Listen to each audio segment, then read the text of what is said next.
Here's how to back up WhatsApp messages on Android. Now open up the WhatsApp app on your Android phone, and if you wanted to back up all your messages, we need to get to your settings. So tap on those three dots at the top right, and then tap on settings at the very bottom. Now from here, let's just scroll down a little bit. You're going to choose chats right under a list.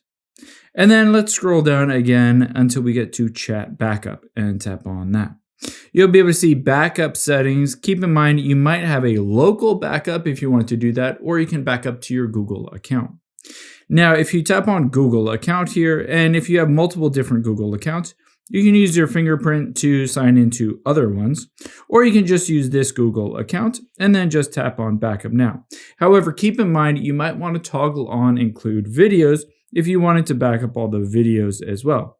You can also choose automatic backups if you wanted a weekly or monthly or even a daily backup so that you never lose access to all of those messages, even if you lose your phone.